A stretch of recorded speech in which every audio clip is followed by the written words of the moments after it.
អរគុណបងប្រុសនៅខាងផ្សាររកាកំបុតសៀមរាបដែលបានផ្ញើទូរស័ព្ទឲ្យជួសជុលសម្រាប់ទូរស័ព្ទបងប្រុសគឺជាប្រភេទ iPhone 13 Pro Max ដែលមានបញ្ហាបែកពណ៌សបងទូរស័ព្ទខ្ញុំប្រើសុសអត់មានចូលទឹកអត់មានក្លេអីផងហើយមិនបែកពណ៌សចំបងបងសម្រាប់តកតងពីអេក្រង់13 Pro Max គឺមានជំងឺប្រចាំកាយមួយគឺបញ្ហាបែកពណ៌មានទាំងបែកពណ៌សបែកពណ៌បៃតងពេលខ្លះអាចញាក់អេក្រង់ពេលខ្លះអាចអាលុតហើយពេលខ្លះក៏អាចចេញតែមួយត្រេមួយឆ្នូតខាងលើហើយមូលហេតុដែលធ្វើឲ្យអេក្រង់13 Pro Max នឹងមានបញ្ហាបែកពណ៌គឺដោយសារតែប្រភេទអេក្រង់13 Pro Max គឺជាប្រភេទអេក្រង់ដែលមាន refresh rate 120Hz ដំបូងគេ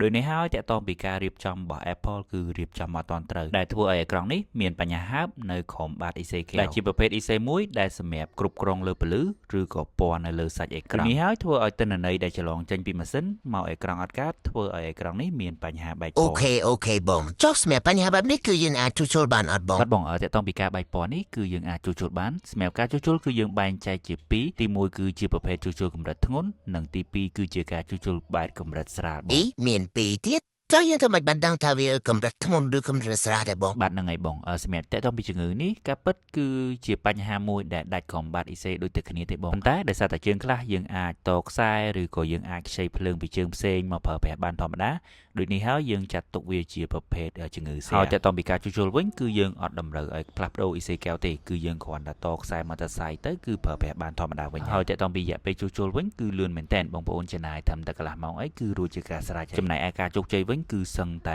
100%តែម្ដងដោយបងប្អូនឃើញ13 Pro Max ដែលខ្ញុំកំពុងតែជួសជុលហ្នឹងគឺជាប្រភេទជំងឺសៀទេដូចនេះហើយតកតងពីការជួសជុលគឺលឿនហើយតកតងពីការជួសជុលវិញយើងគ្រាន់តែដំបងឡើយយើងបាញ់ឲ្យចេញដំណើរការធម្មតាសិនមកបន្ទាប់មកទៀតយើងតខ្សែម៉ូតូស័យទៀតដែលយើងខ្ចីភ្លើងពីជើងមួយទៀតណាធ្វើបែបនេះបានធ្វើឲ្យអេក្រង់យើងប្រើប្រាស់បានយូរពីព្រោះដោយសារតែយើងជួសជុលដល់ទៅ2តង់ដូចនេះហើយទោះបីដាច់មួយតង់មួយណាក៏យើងអាចនៅប្រើប្រាស់បានតតែដាច់ទាំង2តង់ហ្នឹងបានប្រើប្រាស់លែងកើតហើយសម្រាប់ជំងឺដែលយើងអាចតខ្សែឬក៏ខ្ចីភ្លើងពីជើងណាអាចប្រើប្រាស់បានអញ្ចឹងសម្រាប់បញ្ហានេះយើងចាត់ទុកវាជាប្រភេទជំងឺធ្ងន់ពីព្រោះដោយសារតែក្នុងការជួសជុលជំងឺបែបនេះគឺយើងត្រូវការផ្លាស់ប្ដូរកាវនៅលើ EC កែវហ្នឹងវិញដើម្បីឲ្យវាដំណើរការឬក៏ជាប់ជើងដូចដើមវិញណាហើយតើតើពីការជួសជុលបែបនេះគឺយើងចំណាយពេលយូរហើយតើតើពីការជោគជ័យគឺយើងជោគជ័យបានត្រឹមតែចន្លោះពី90ទៅ